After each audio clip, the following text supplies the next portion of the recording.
दोस्तों, मंदिर में जो एक लोटा जल रखा जाता है उसका क्या करें। मंदिर का लोटा कैसा हो, पीतल का हो, तांबे का हो, और मंदिर में जो एक लोटा जल रखा होता है उस जल का हम क्या करें। कुछ लोग करते हैं गलती और बाद में पछताते हैं। ऐसी गलती आप कभी मत करना, नहीं तो कंगाल हो जाओगे, बर्बाद हो जाओगे। मंदिर में एक लोटा जल ऐसे कभी मत रखना। साथ ही जानिए दीपक घर में कौन से पदार्थ का रखना चाहिए। तांबे का, लोहे का, पीतल का, कांसे या फिर स्टील का, कांच का या फिर माटी का। कुछ लोग घर में रखते हैं गलत दीपक और घर हो जाता है बर्बाद। इस पदार्थ का दीपक तो हम भी नहीं रखते। और जानिए दीपक की लौ कच्चे कलावे से बनाएं या रुई से या फिर सूती हाथ में बंधने वाले कलावे से। कुछ लोग करते हैं भयंकर गलती, लग जाता है पितृदोष, शनिदोष, काल सर्प दोष, मंगल दोष, भयंकर से भयंकर गरीबी का दोष भी लग जाता है। दोस्तों, कुछ लोग यहाँ पर ऐसे भी होंगे जो इस वीडियो को बीच में ही छोड़ देंगे। अगर इस वीडियो को आपको छोड़ना ही है तो अभी छोड़ देना, परंतु लक्ष्मी जी माता का अपमान मत करना वीडियो को अधूरा छोड़कर।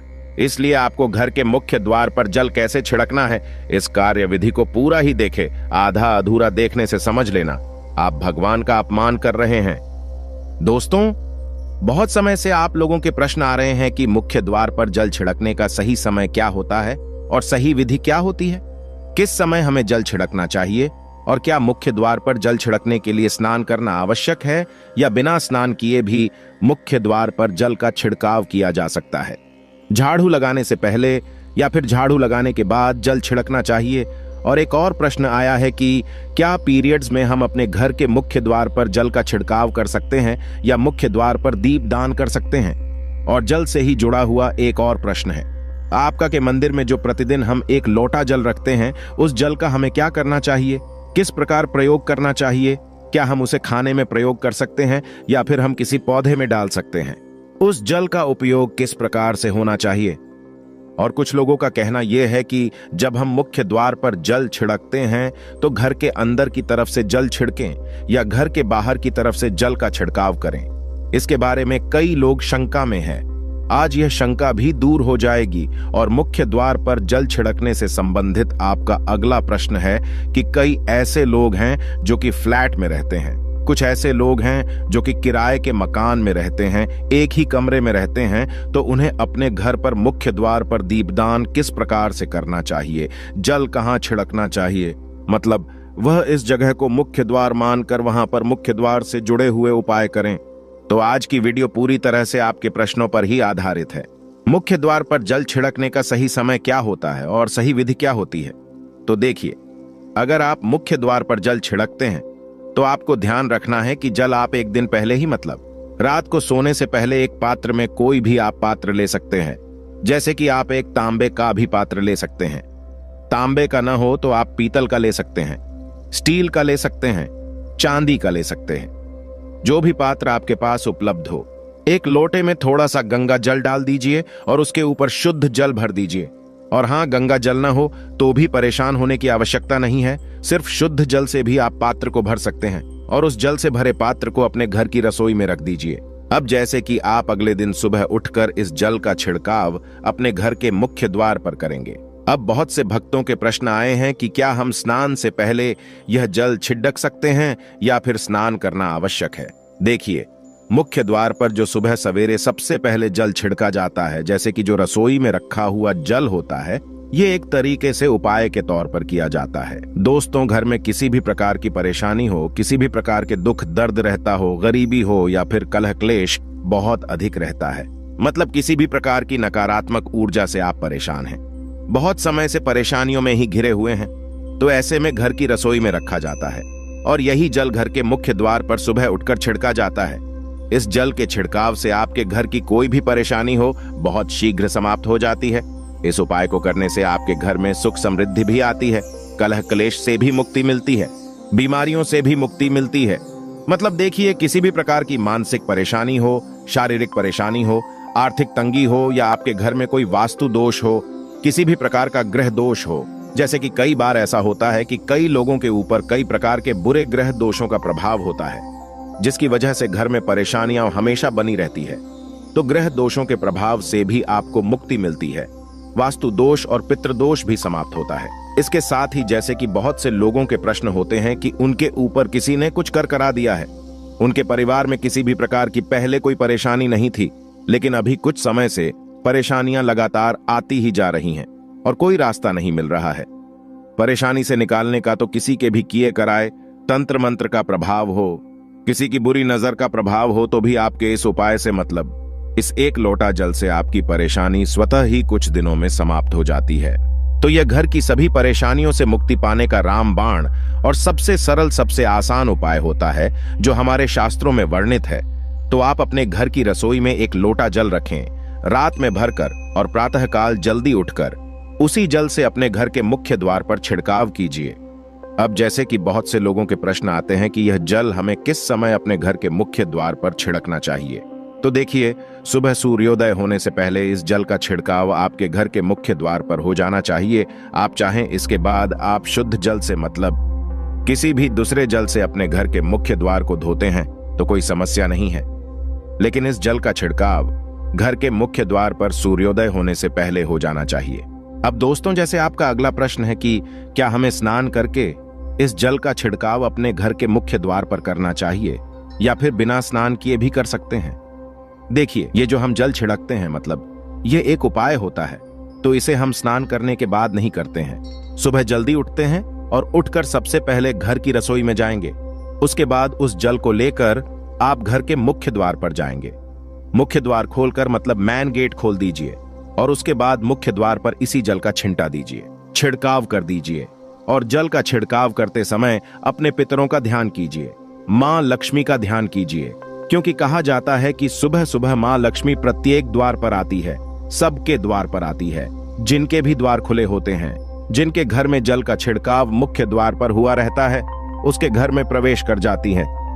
तो महालक्ष्मी का अपने मन में ध्यान कीजिए और एक तरह से प्रार्थना कीजिए, हे मां लक्ष्मी, आप मेरे घर में प्रवेश करें, मैं आपका स्वागत करने के लिए तैयार हूं। और इसके बाद अपने पितरों का ध्यान कीजिए, क्योंकि हमारे घर की दहलीज होती है, वहीं पर पितरों का वास माना जाता है। तो जब आप दहलीज पर जल के छींटे देते हैं तो आपके पितर बहुत प्रसन्न हो जाते हैं और उनका आशीर्वाद भी आपको प्राप्त होता है। तो सुबह जो आप जल छिड़के, इसके लिए स्नान करने की आवश्यकता नहीं है, बिना स्नान किए भी कर सकते हैं। दोस्तों, वीडियो में आगे बढ़ने से पहले आपसे छोटा सा निवेदन है कि कमेंट बॉक्स में जय मां लक्ष्मी अवश्य लिखें। महालक्ष्मी जी, जो भी भक्त इस वीडियो को देख रहा है उसके घर में सुख समृद्धि आए, उसके घर में कोई भी परेशानी नहीं आए और पूरा परिवार सुख शांति से अपना जीवन यापन करें। दोस्तों, अगर तुम में से कोई महालक्ष्मी जी को मानता है तो अगर सच में ही भक्त हैं, आप इस वीडियो को लाइक कर कमेंट बॉक्स में एक बार जय महालक्ष्मी लिख देना और उसके मन में जो भी मनोकामना है वह पूरी कर देना। अब दोस्तों, आपका अगला प्रश्न है कि क्या झाड़ू लगाने के बाद हमें जल का छिड़काव करना चाहिए या फिर झाड़ू लगाने से पहले भी जल का छिड़काव कर सकते हैं। तो देखिए, जैसे मैंने आपको पहले ही बताया था कि उठने के बाद सबसे पहला कार्य जो आपको करना है वह जल का छिड़काव ही करना है। उसके बाद आप झाड़ू लगा सकते हैं, लेकिन एक चीज का ध्यान रखिए, जब हम सोकर उठते हैं तो सबसे पहले बिस्तर पर बैठे हुए ही अपने दोनों हथेलियों को जोड़कर और दोनों हथेलियों को सामने से जोड़कर पूरी हथेली को देखा जाता है। उसमें मां लक्ष्मी का ध्यान किया जाता है, उसके साथ ही 5 देवताओं का ध्यान किया जाता है। 5 देवता कौन कौन से होते हैं? मां दुर्गा, भगवान शिव, भगवान श्री हरि विष्णु, गणपति, गजानन और भगवान सूर्य देवता। 5 देवताओं का ध्यान हम अपने हाथों में ही करते हैं, हथेलियों में ही करते हैं। कराग्रे वसते लक्ष्मी, कर मध्य सरस्वती कर, मूल्य तु ब्रह्मा, प्रभाते कर दर्शनम। दोस्तों, इस मंत्र का उच्चारण आप चाहें तो कर सकते हैं, नहीं करते हैं तो भी कोई बात नहीं। अपने इष्ट देवता का और 5 देवताओं का ध्यान अपनी हथेलियों में कर लीजिए। उसके बाद दोनों हाथ जोड़कर सभी देवी देवताओं को प्रणाम किया जाता है और उसके बाद अपने हाथ से पृथ्वी का स्पर्श करते हैं, धरती को छूकर प्रणाम करते हैं 2 बार या 3 बार और उसके बाद अपना दाहिना पांव पृथ्वी पर रखते हैं, दोस्तों धरती पर रखते हैं। उसके बाद ही बाकी के जो सभी कार्य होंगे वो उसके बाद ही किए जाएंगे। जल का छिड़काव आप उसके बाद ही करेंगे। मतलब सुबह उठने के बाद सबसे पहले हथेलियों के दर्शन, फिर धरती को प्रणाम कीजिए, फिर धरती पर पैर रखें और उसके बाद रसोई में जाकर आपको जल लेना है और घर का मुख्य द्वार खोलकर मुख्य द्वार पर जल का छिड़काव करना है। मां लक्ष्मी का और अपने पितरों का ध्यान करना है। उसके बाद आप अपने घर में आ जाएंगे और उसके बाद जो भी आपकी रूटीन वर्क होते हैं, मतलब झाड़ू लगाएंगे या फिर आप स्नान करेंगे, ये सभी कार्य उसके बाद किए जाएंगे। और अब जैसे कि कई लोगों के प्रश्न आते हैं कि जब हम जल का छिड़काव करते हैं, क्या उसी समय हम घर के मुख्य द्वार पर झाड़ू लगाकर और पानी डालकर क्या हम मुख्य द्वार की अच्छे से सफाई कर सकते हैं? जी हां, बिल्कुल कर सकते हैं। पहले आप जो रसोई में रखा हुआ जल है उस जल का छिड़काव कर दीजिए। उसके बाद और भी पानी डालकर, मतलब अगर आपके पास जल और उपलब्ध है तो और जल लेकर और घर के मुख्य द्वार की अच्छी तरह से झाड़ू से या कैसे भी सफाई कर सकते हैं। और कई लोगों के प्रश्न आए हैं कि हम किसी फ्लैट में रहते हैं या फिर किसी ऐसे कमरे में रहते हैं, किराए के कमरे में, कि हमारे पास एक ही कमरा है, तो हम जल का छिड़काव या फिर दीपदान कहां पर करें? किसे हम अपना मुख्य द्वार माने? देखिए, जो आपका अपना कमरा है या फिर जो फ्लैट है आपका, जहां पर आपका नेम प्लेट लगा हुआ है, आप उसी स्थान पर दीपदान करेंगे और उसी स्थान पर आपको जल का छिड़काव करना है।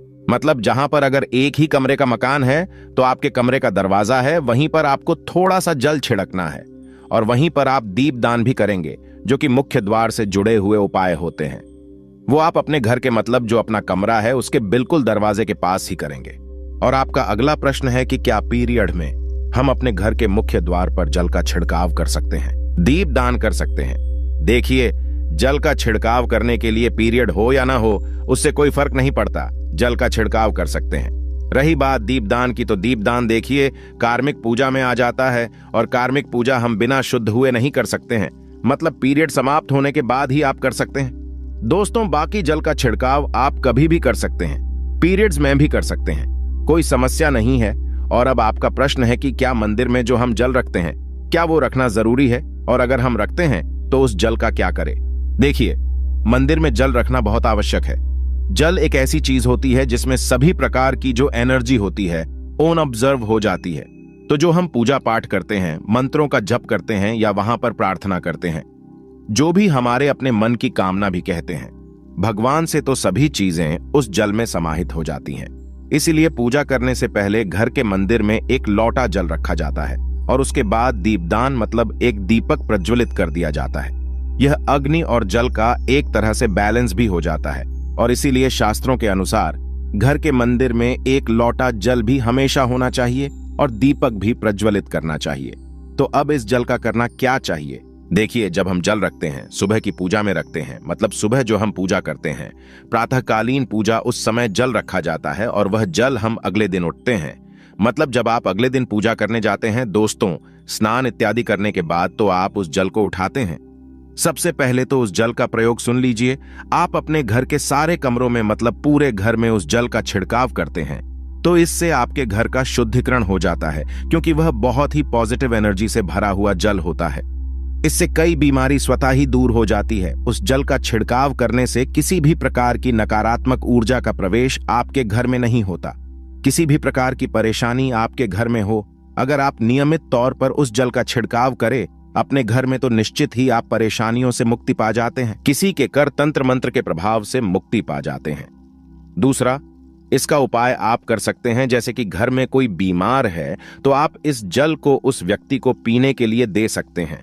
और यह जल इतना पावरफुल होता है कि इस जल को पीने से बढ़ी बीमारियों से, मतलब लंबी बीमारियों से भी धीरे धीरे राहत मिलने लग जाती है। कई बार होता है ना कि आप लोगों के प्रश्न आते हैं कि दवाई तो हम कर रहे हैं लेकिन दवाई हमें लगता ही नहीं है, दवाई का कोई प्रभाव ही देखने को नहीं मिलता। तो ऐसे में अगर दवाई के साथ साथ उस जल को पीने के लिए रोगी को दिया जाए, यानी मेडिसिन इसी पानी से अगर खाई जाए, तो बहुत अच्छी दवाइयां काम करने लग जाती है।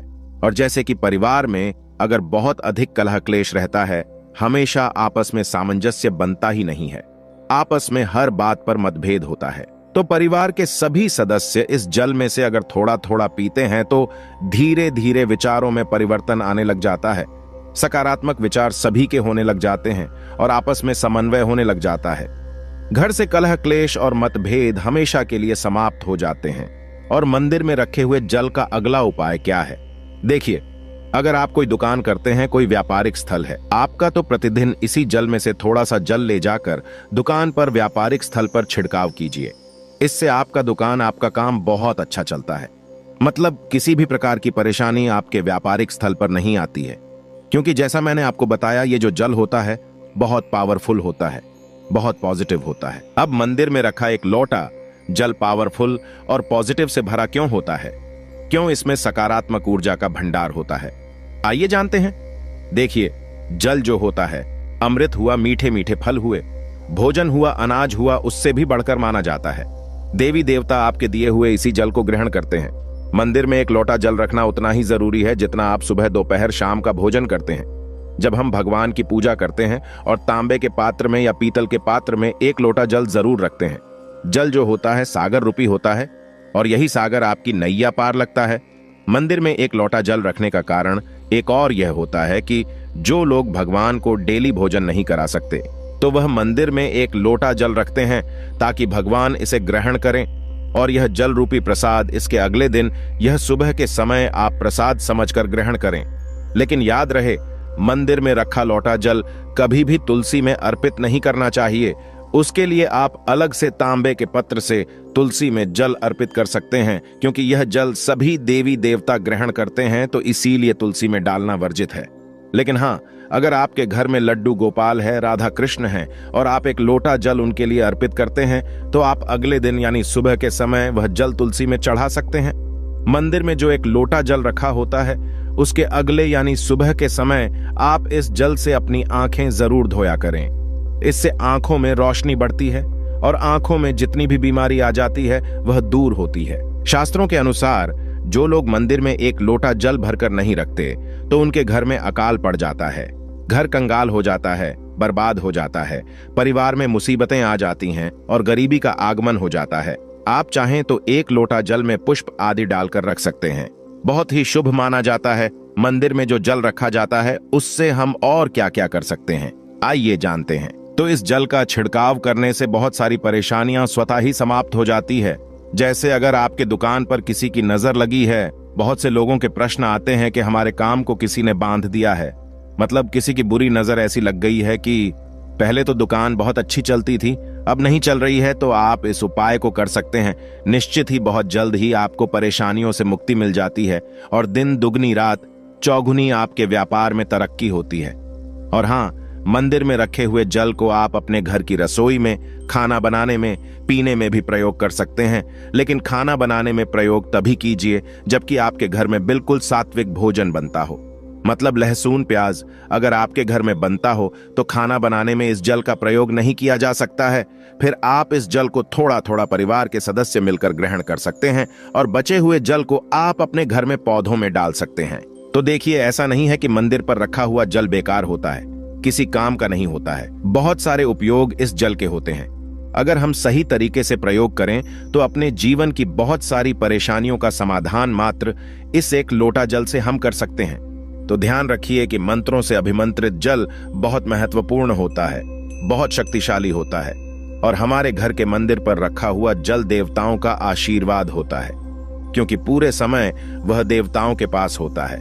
देवी देवता वहां पर रहते हैं, तो उस जल में हर प्रकार की शक्ति समाहित होती है, जो कि सकारात्मक शक्तियां होती है। और इस जल का प्रयोग अगर हम सही तरीके से करते हैं, मतलब उसको पीने में करते हैं, खाना बनाने में करते हैं, घर में जल का छिड़काव करने में करते हैं, तो इससे हमारी समस्याओं का समाधान होता है।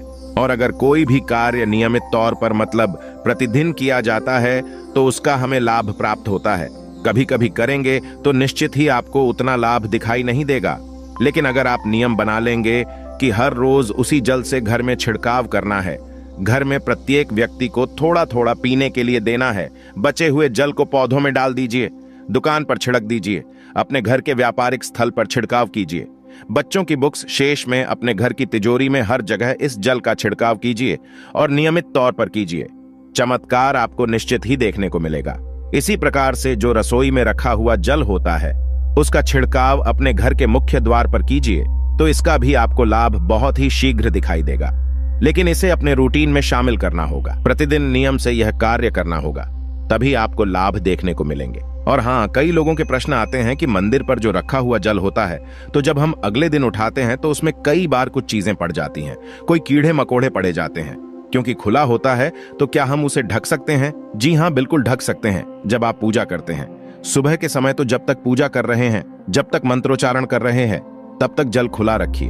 और उसके बाद जैसे कि आप पूजा पर से उठते हैं तो उससे पहले जल को किसी भी प्लेट से या कटोरी से ढक दीजिए।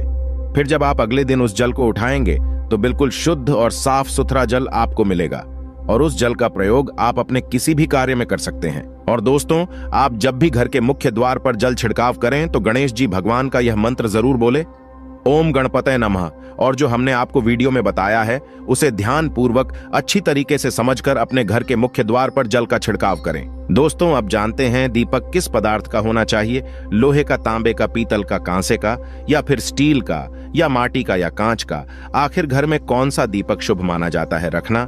अगर गलती से भी घर में गलत पदार्थ का दीपक रख लिया है तो पूरा घर अस्त व्यस्त हो जाएगा, कंगाल हो जाएगा, बर्बाद हो जाएगा।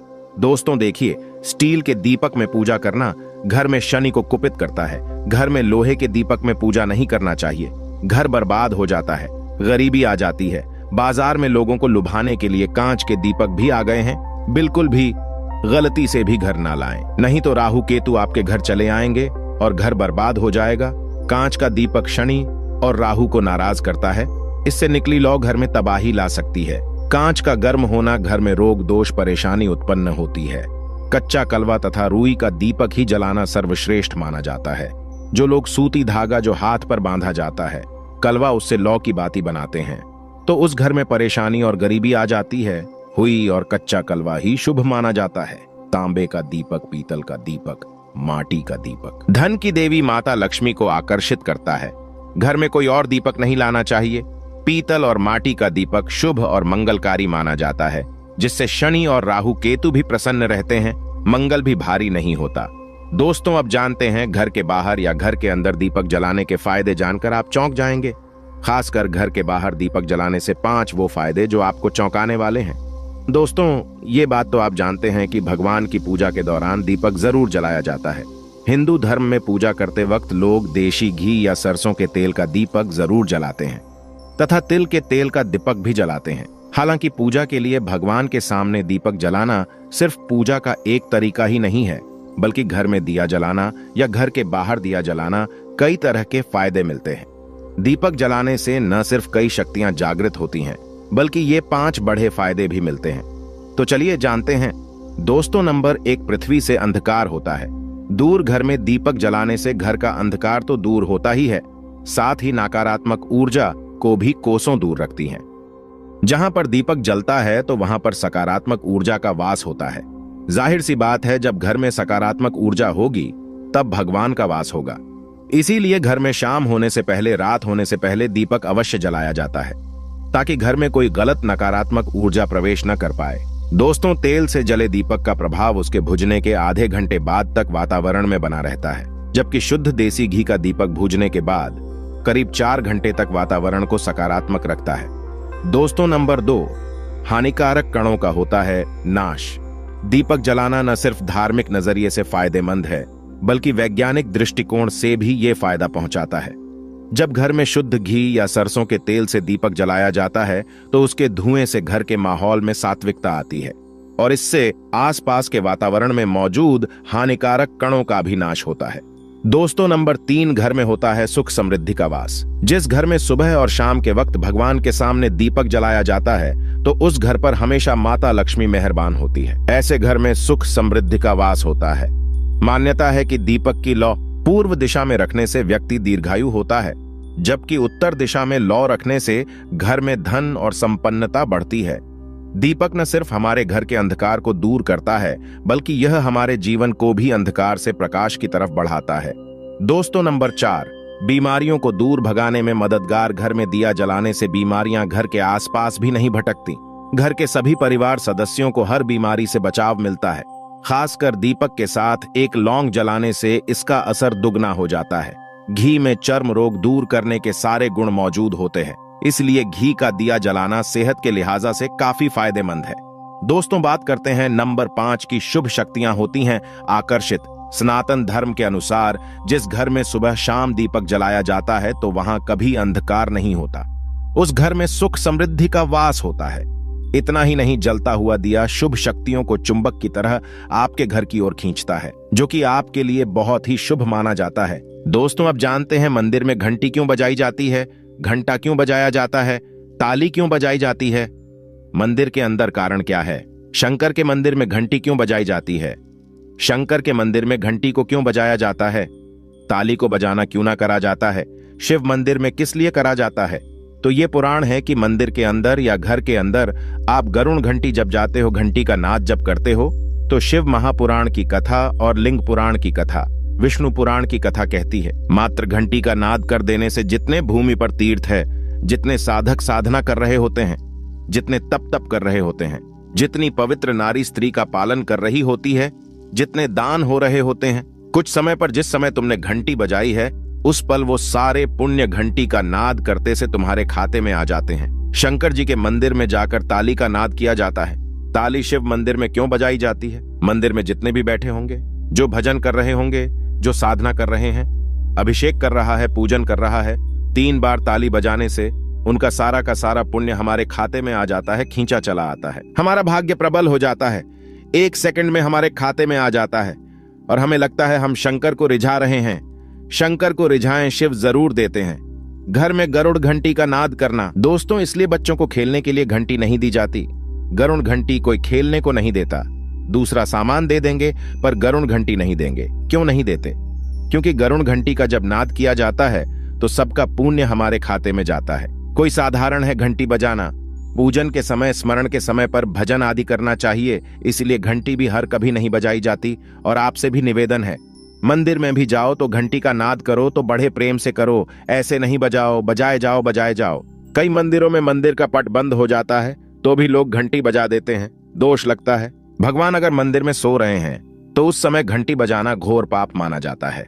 जिस जगह पर ब्राह्मण विद्वान है, साधक हैं, संत हैं, साधु हैं, मंदिर अगर बंद होता है तो उसके साथ में घंटी के नीचे के भाग को रस्सी से ऊपर बंध दिया जाता है जिससे बजे ना। कहते हैं अगर भगवान विश्राम कर रहे हैं, सो रहे हैं, निंद्रावश्य है या पटबंद है, कुछ समय पटबंद का समय है और घंटी का अगर नाद हो जाए तो कहते हैं 11 ब्राह्मण के भूखे रहने का दोष लग जाता है जीवों को। मात्र घंटी बजा देने पर अगर भगवान विश्राम में है, पट बंद, दरवाजा बंद और लिखा हुआ है समय मंदिर खुलने का समय 11 बजे से 3 बजे तक मंदिर बंद होने का समय, और तुमने यदि समय देख लिया फिर भी तुमने तो देख लिया और तुम उस समय कह रहे हो मैं दूर से आया हूं, घंटी तो बजाऊंगा, तो ऐसा करने से कई लोगों के भूखे रहने का दोष आपको लग जाता है।